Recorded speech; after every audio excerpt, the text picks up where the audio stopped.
আমাদের কাছে rail station মাস্টারে খবর দিচ্ছে যে একটা আননোন লোক স্টেশনে রেলওয়ে ট্র্যাকের মধ্যে শুয়ে আছে।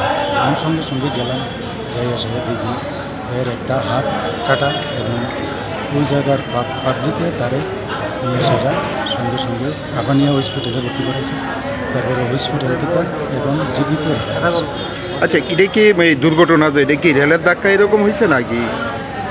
না, এটা তো ওই রকম কোনো কিছু বোঝা গেছে না। তবে যেহেতু ওনাকে রেল লাইনের মধ্যে পাওয়া গেছে, সম্ভবত হ্যাঁ নিজেই সুইসাইড করার চেষ্টা করছিল। ওনার হাত যে একটা আছে, এটা কি অবস্থায় আপনারা পাইছেন? ওই তো হাতটা রেল ট্র্যাকের মধ্যে করা অবস্থায় আছে।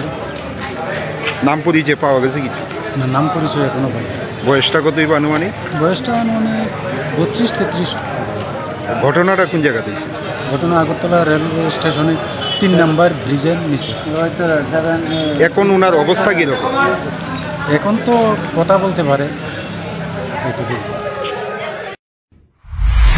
মশলা হাতে নয় চামচে তুলুন। লংতরাই গুঁড়ো মশলার প্রতিটি 250 গ্রাম প্যাকেটের সাথে 1টি চামচ ফ্রি।